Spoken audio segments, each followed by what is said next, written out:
قبل ما نبدا الفيديو ما تنساش تعمل لايك وشير وسبسكرايب للقناه وتفعل زر الجرس عشان خاطر يوصلك كل جديد من عندنا. لما المال يتحول من وسيله لغايه صعب انك وقتها تتوقع شكل العالم، لكن صدقني اسلم وصف ممكن نسمي بيه العالم وقتها هو الفوضى العارمه وتحول البشر لحيوانات ما عندهمش مشاعر ولا قلب. كل اللي في بالهم انهم يجمعوا المال وبس، لان المال في وسط العالم ده هيشتري السعاده؟ لا، هيشتري الحياه نفسها.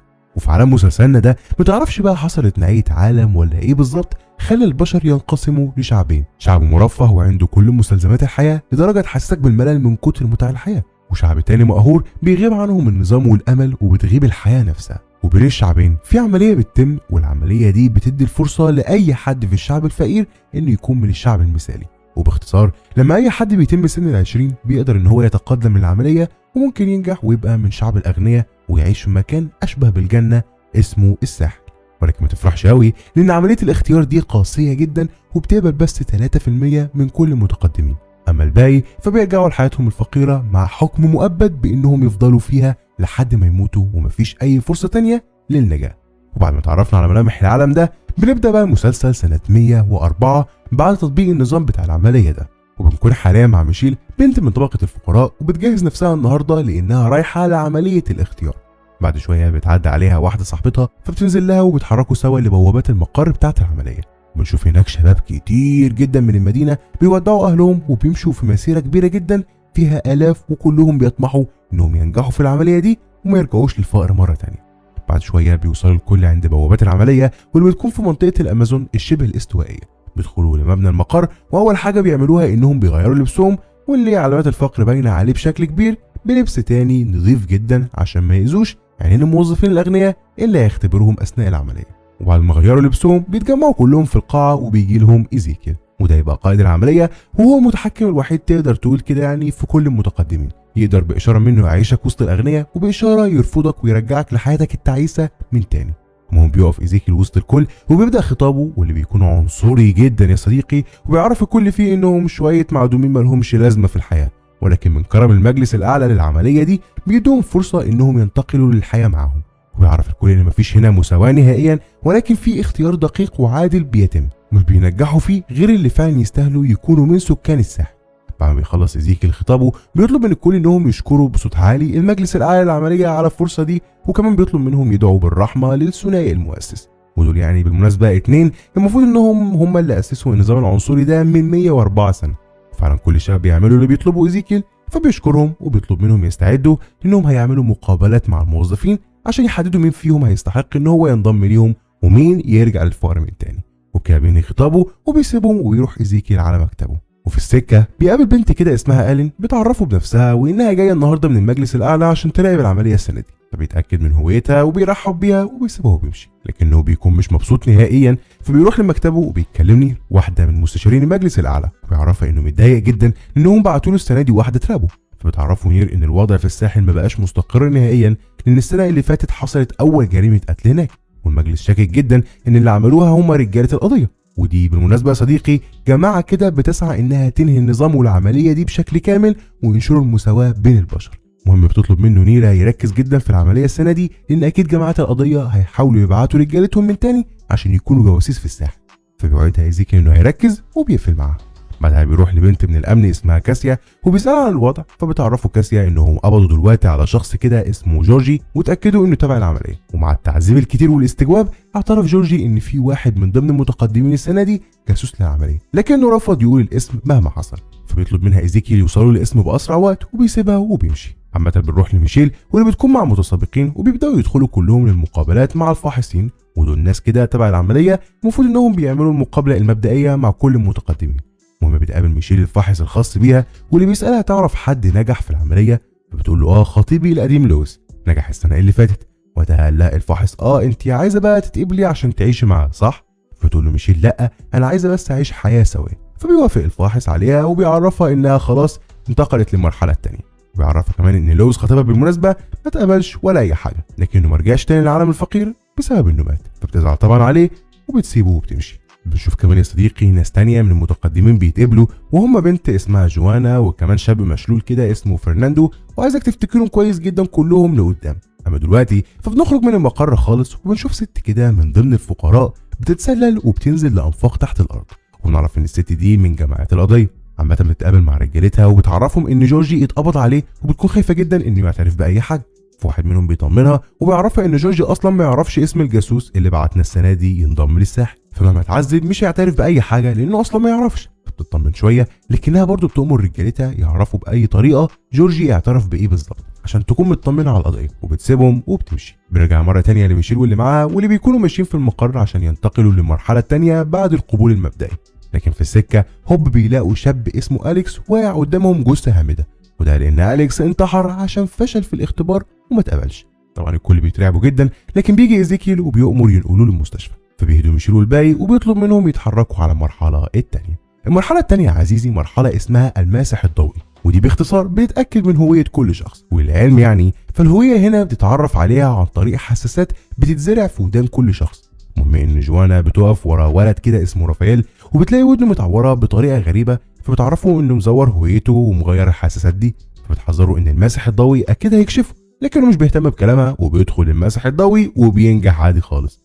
بعد ما بتخلص مرحله الكشف الضوئي بيدخلوا كلهم عشان يبداوا مرحله جديده من الاختبار، هي مرحله المكعبات. وبتكون في مكعبات كده كتير جدا، المفروض ان كل واحد يجمع 9 مكعبات على الاقل عشان يكمل.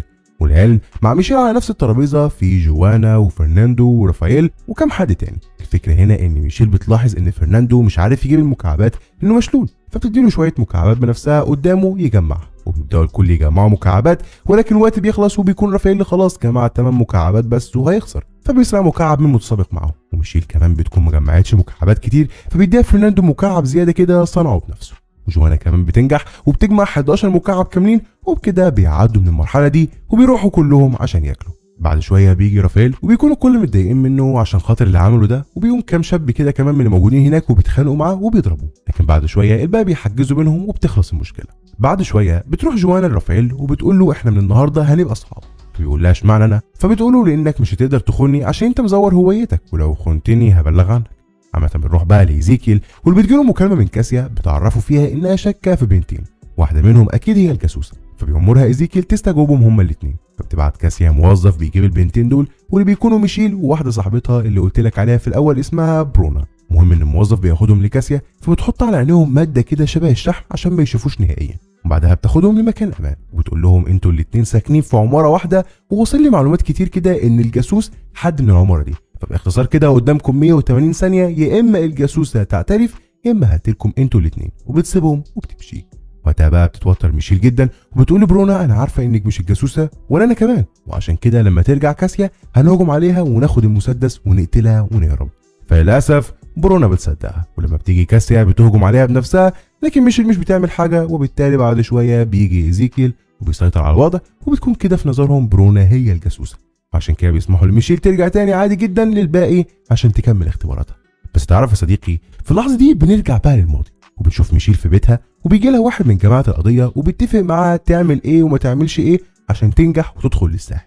وكده بنعرف ان ميشيل هي الجاسوسه، وبنعرف كمان ان اخو ميشيل كان تابع للقضيه واتقتل على ايد ايزيكيل، وعشان كده هي انضمت للقضيه بحيث تحقق اللي فشل فيه اخوها. مخططها بالكامل هي والجماعه هو تدمير الساحل والمجلس وكل النظام المريض ده للابد، لكن هيعملوا ده ازاي؟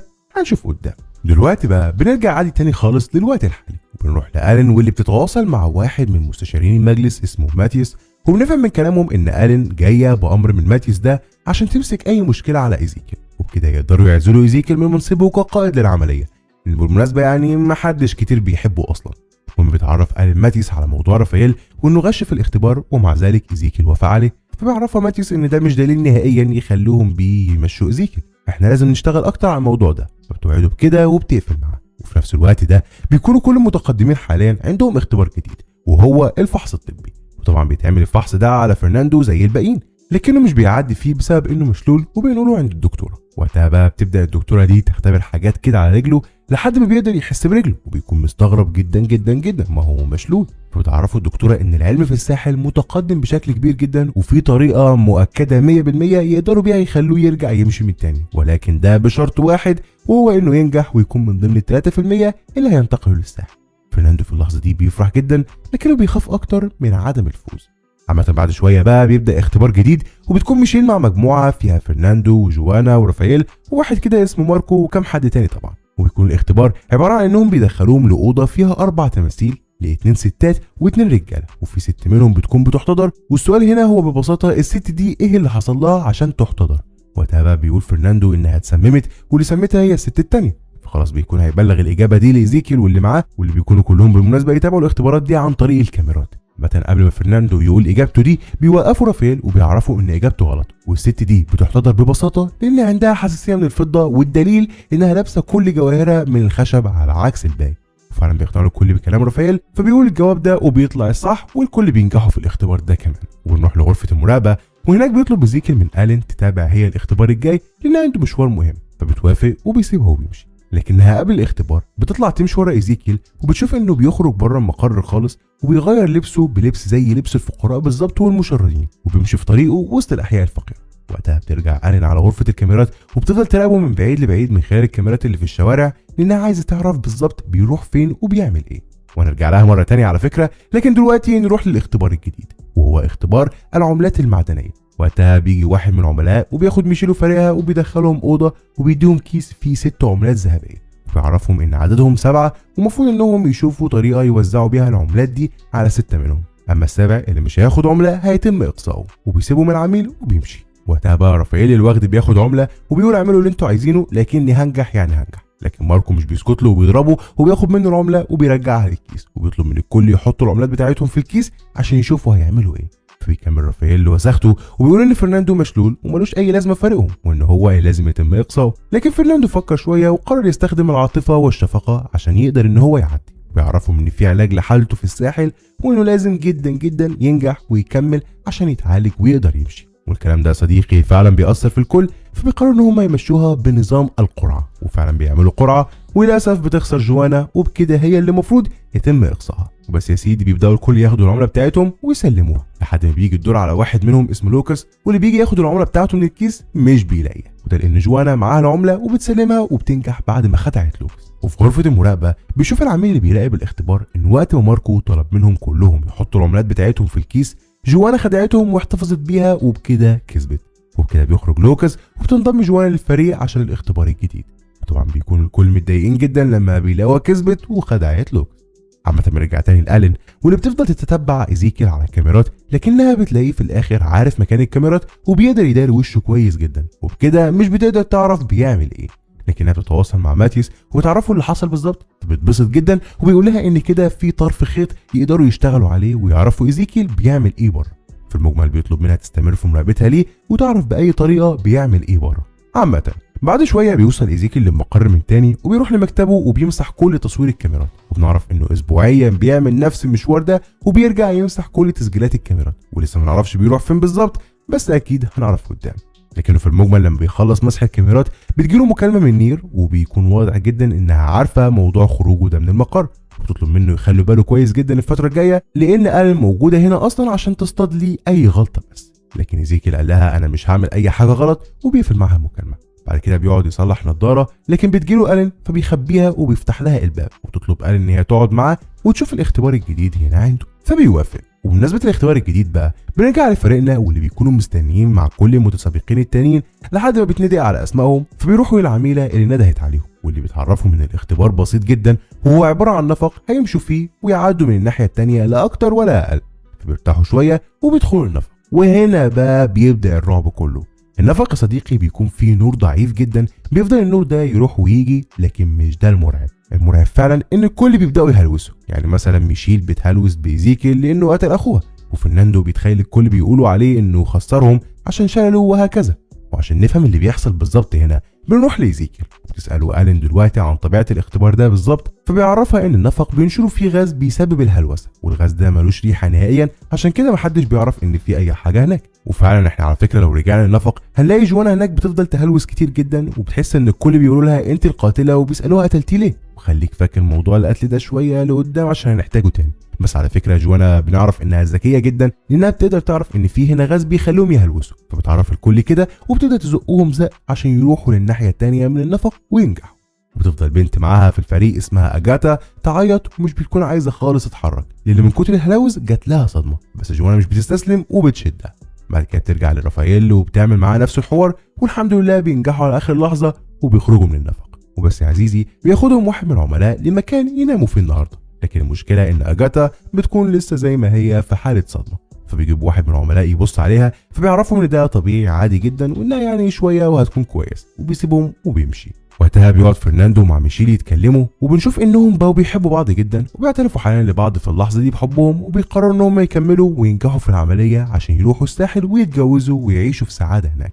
اما جوانا فبتكون لسه بتفتكر الهلاوس اللي شافتها في النفق. وهنا بقى بنرجع للماضي وبنشوف ان جوانا كانت عايشه في حي بتحكمه العصابات، وفي مره سرقت شنطه من عصابه واحد اسمه جيرسون، لكن رجاله جيرسون قدروا ان هم يمسكوها وخدوا اللي سرقته. لكن جوانا ما يأستش وراحت مره تانية وسرقت الشنطه من بيت جيرسون، بس قبل ما تمشي حست بحركه وراها، فبدون تفكير ضربت طلقه، فبتتفاجئ ان طلقتها دي جت في طفل ابن جيرسون وقتلته. وقتها طبعا اترعبت جدا وهربت من المكان، وراحت لواحده صاحبتها اسمها فاليري وطلبت من فاليري تزور لها هويه عشان تقدر تدخل العمليه وتبعد خالص عن العصابه دي، وده لان جوانا ما كانش عندها اي اهل خالص في الوقت ده، وبالتالي ما كانش عندها برضه هويه. المهم ان فاليري فعلا حطت لها الحساسات في ودنها وبقى ليها هويه بتاعت واحده ميته اسمها جوانا، يعني جوانا ده اصلا مش اسمها. وبكده نكون عرفنا ازاي عرفت ان رافائيل مزوره هويه، لان باختصار هي كمان عملت زيها. عامة في خلال بقى عملية التركيب بتاعة الهوية دي، جوانا كانت بتهلوس فاعترفت قدام فاليري انها قتلت ابن جيرسون. فلما فاقت واجهتها فاليري بكده، لكن جوانا عرفتها ان ما كانش قصدها وسابتها وهربت على العملية عشان تستخبى من جيرسون وعصابته. ودي حكايتها بكل اختصار. عامة بنخرج بقى من الذكريات دي وبتروح جوانا حاليا الحمام تغسل وشها عشان تهدى شوية، لكن فجأة بتجيلها اجاتا واللي بتكون لسه تحت تأثير الصدمة وبتفضل تخنق، لكن الحمد لله بيوصل رافائيل وبيفكها وبينقذ حياتها. بعدها بيقعد رافائيل يتكلم معاها، فبياخد باله من ودنها وبيعرف ان هي كمان مزوره للهويه بتاعتها، فبيعرفها انه عرف، وبكده هي مش ماسكه عليه اي زله، وبيطلب منها حاليا ان هم على الاقل يعني يبطلوا يشتغلوا بعض ويتعاونوا لان ما حدش فيهم احسن من حد. فبتوافق على كلامه وبياخدها وبيرجعوا لمكان النوم.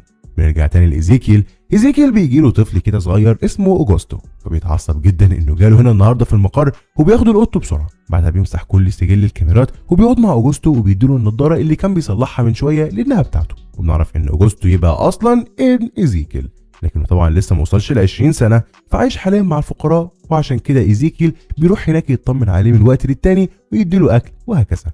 اما في الوقت ده بيقعدوا ياكلوا مع بعض، لكن ألين بتيجي، فبسرعه بيخبي ايزيكيل اوجوستو وبيفتح لألين وبتتكلم ألين معاه وتعرفه بصنعه لطافه كده انها يعني شاكه فيه انه بيخرج بره المقر لمنطقه الفقراء وبيعمل اكيد حاجه غلط هناك، وده ممنوع. فبيخلوش ايزيكيل على الكلام وبيقول انه ما عملش كده نهائيا، فبتسيبه وبتمشي.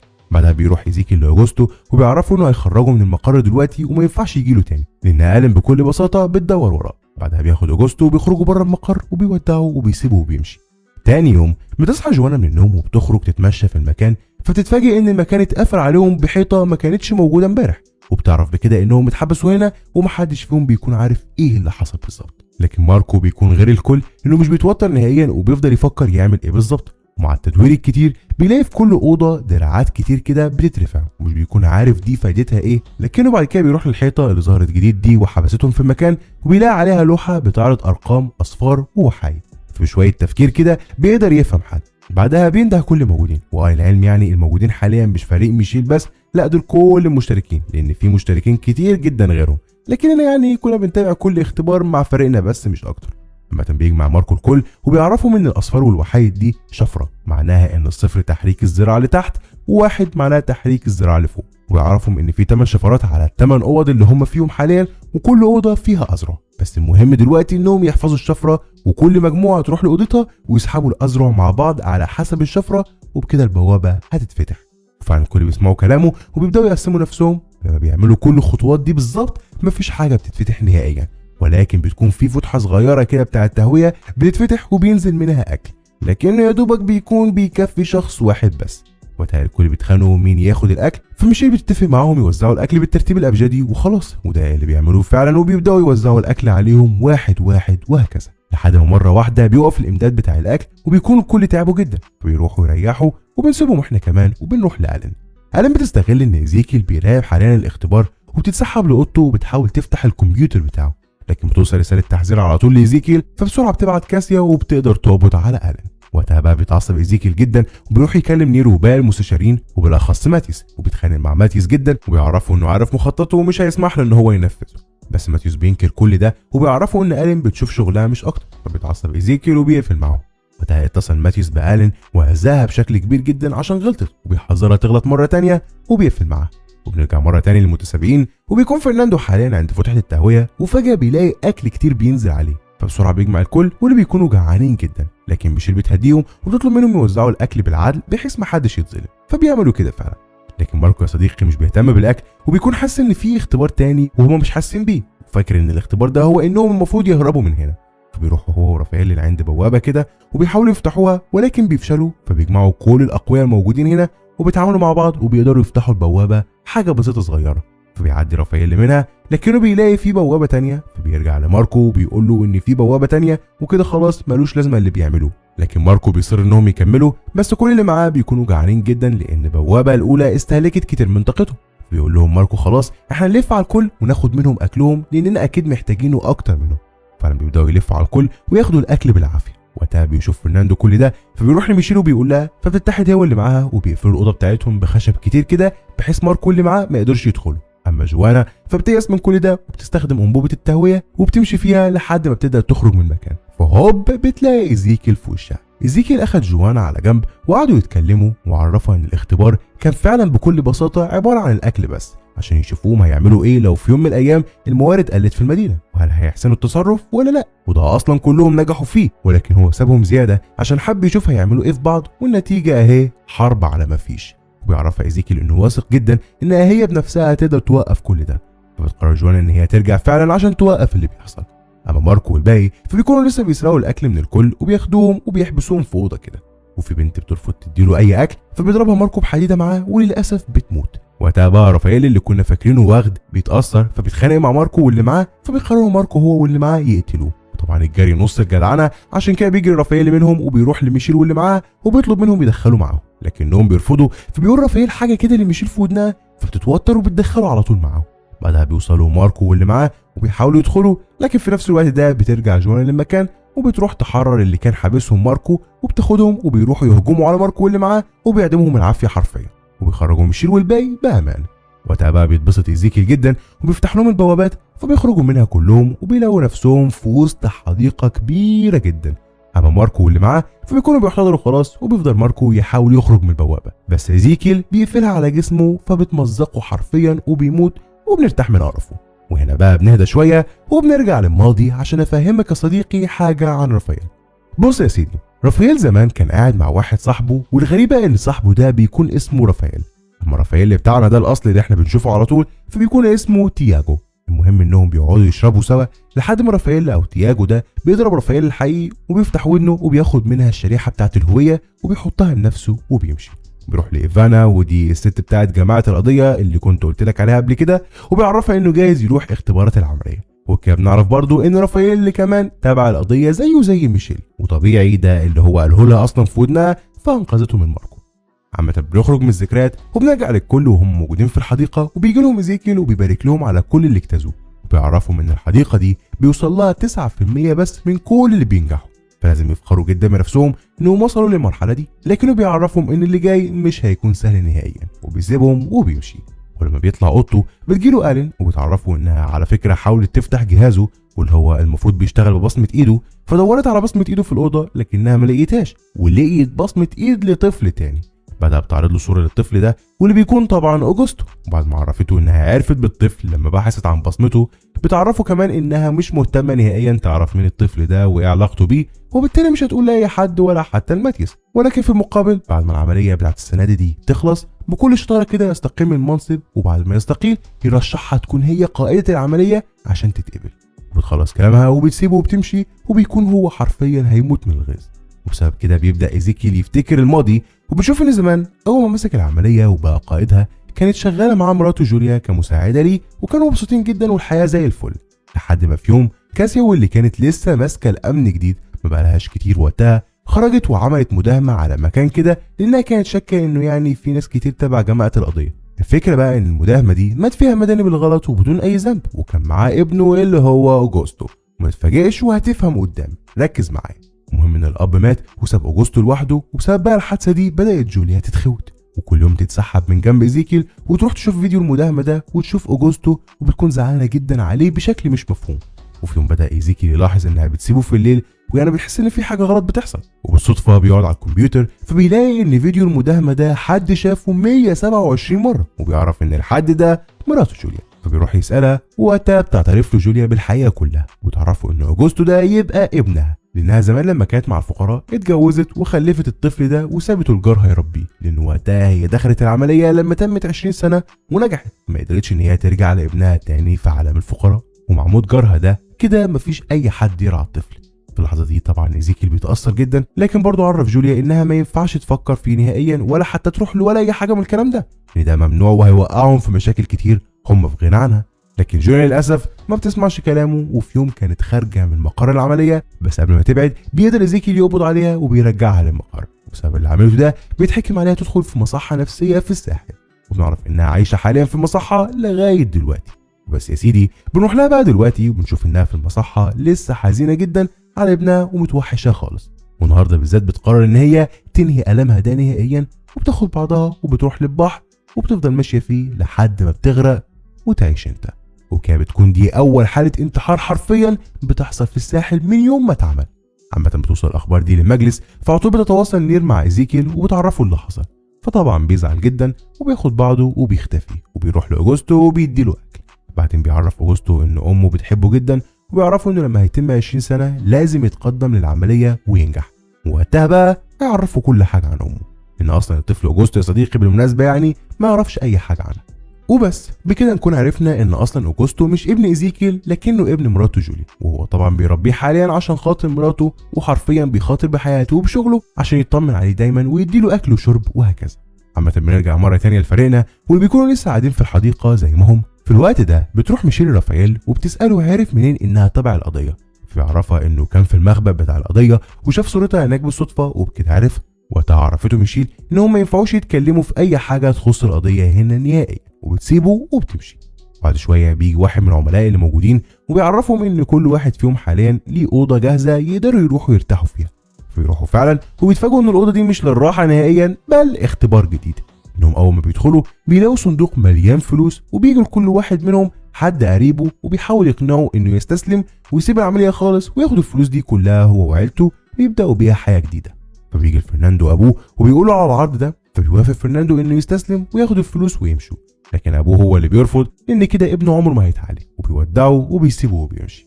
وعند رافائيل فبتجيله امه، وهنا بنكتشف مفاجاه جامده جدا، وهي ان رافائيل الحقيقي اللي رافائيل ده خد هويته يبقى اصلا اخوه. بتكون امه عارفه كده وبتطلب منه حاليا ان هم ياخدوا الفلوس ويمشوا والا هتفضحه، بس رافائيل اللي بيرفض وبيعرفها انها لو اعترفت بكده هيعترف هو كمان انها كانت عارفه باللي عمله مع اخوه وسكتت، وبكده محدش من عيالها هيدخل العمليه تاني ابدا. فطبعا بتضطر توافق على كلامه وبتسيبه وبتمشي. اما بقى جوانا فبيجي لها شخص غريب وبيضربها وبيكتفها وبيعرفها انه تبع جيرسون اللي قتلت له ابنه، وان هو جاي النهارده وعامل انه ابوها عشان يقتلها، لكنه ما كانش يعرف ان في فلوس في الموضوع.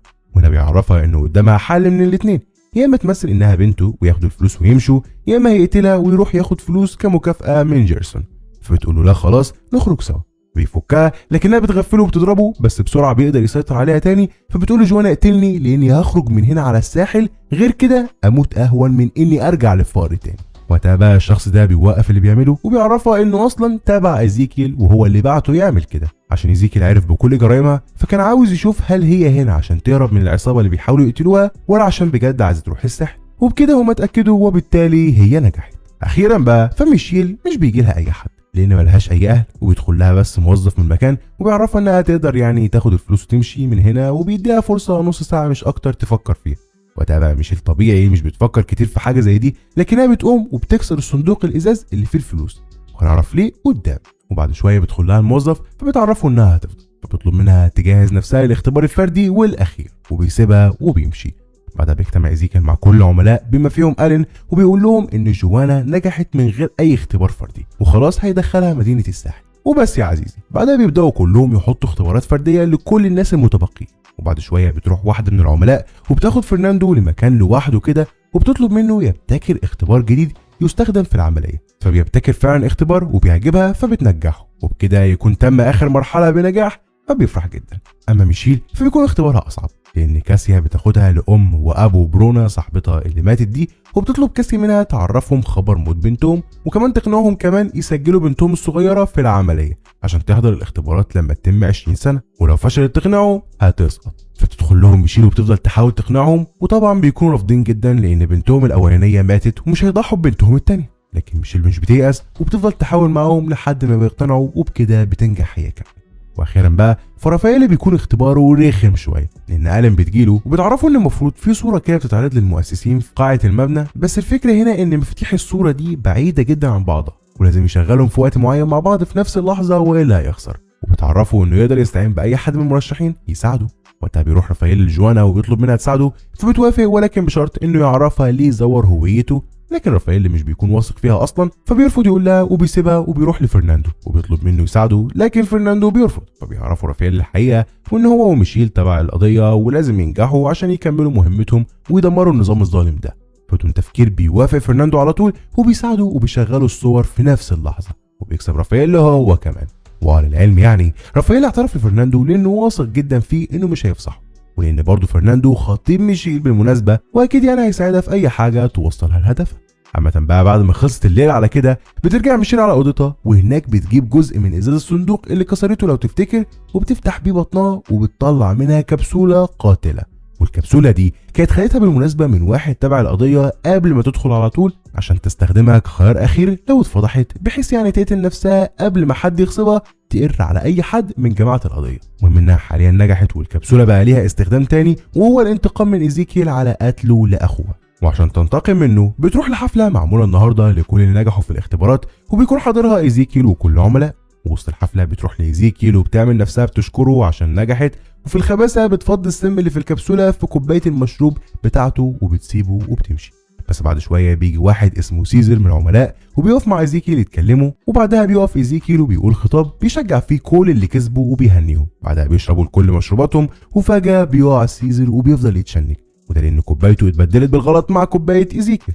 فبياخدوه للدكاتره بس برضه بيموت سيزر هناك. لكن الدكتوره بتعرف ايزيكيل وآلين انه مات بسبب سم معين، السم ده بيستخدمه دايما رجاله القضيه، فطبيعي بيعرفوا ان في دلوقتي حاليا واحد من القضيه وسطهم وهو اللي حاط السم لسيزر، فبيبداوا يدوروا عليه او على اي ادله تفيده. وفي نفس الوقت بتروح ميشيل وبتقف مع رافائيل وبسرعه لطافه بتديله الكبسوله اللي فضت منها السم، فبياخدها عشان يتخلص منها. لكن قبل ما يعمل كده بيوصلوا الامن عشان ياخدوهم كلهم للتحقيق، فبيضطر رافائيل يرمي الكبسوله بسرعه في اي حته وخلاص، وخليك فاكر ان رماها في اي حته وخلاص. عامة بيبدا ايزيكيل يحقق مع الكل واللي من ضمنهم ميشيل، لكنه مش بيوصل لاي حاجه.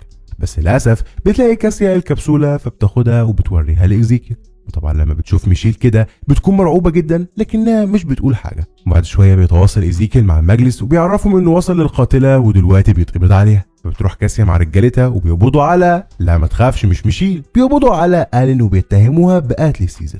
فطبعا بتفضل تنكر كل الكلام ده، وبيكونوا كل اعضاء المجلس مش مصدقين. بس ايزيكيل بيكون مجهز كل حاجه، وبيتواصل مع جورجي لو تفتكروا صديقي اللي هو اللي كان مسجون تبع جماعه القضيه، وبيعترف جورجي دلوقتي بكل حاجه وان آلين شغاله مع القضيه ومن زمان جدا جدا. طبعا اي كلام بتقوله آلين حاليا محدش بيصدقه، وبيأمروا انها تتسجن في الساحل لحد ما يشوفوا هيعملوا معاها ايه.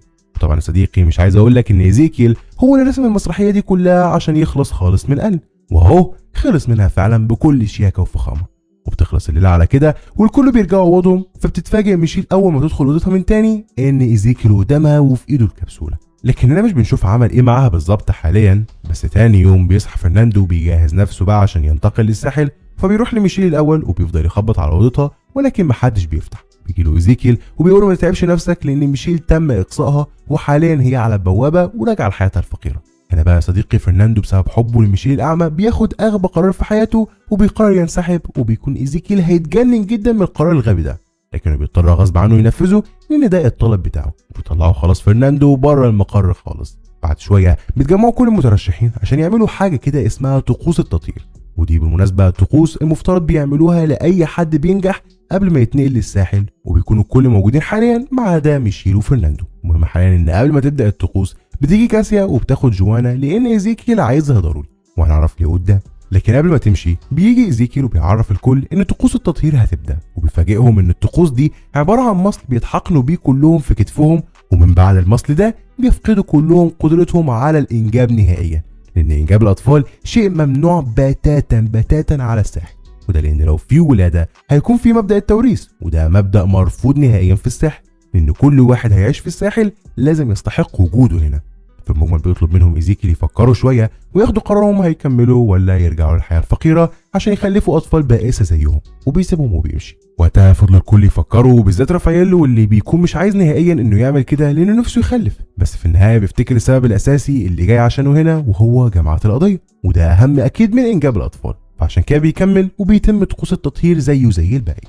لما بقى جوانا فبيروح لها ايزيكيل وبيعرفها انه عايزها تكون معاه وتشتغل في الامن مع كاسيا، لكن قبل ما يضمها المنصب زي ده لازم تثبت انها قده، وعشان تثبت انها قده لازم تقتل حد، وبيجيب لها شخص كده المفروض انه من ضمن عصابه جيرسون، وكان ضربها على فكره قبل كده لما سرقت من جيرسون فلوس لو تفتكر. مهم ان جوانا مش قاتل، فعشان كده بترفض. وقتها بقى بيقول لها ايزيكيل انها حساله وما تستحقش تعيش في الساحل نهائيا، فبتعرفوا جوانا ان هو اللي مريض هو وكل اللي مشغلينه، وانها مش عايزه اصلا تنضم ليه، وبتقرر تنسحب نهائيا وبتسيب المكان وبتمشي. وهم بتخرج بره بتلاقي فرناندو الغلبان في وشها، فتعرفوا ان المكان ده مش ليهم وان مكانهم وسط الفار، فبتاخده وبتمشي وبيرجعوا لعالمهم الفقير والمعدم.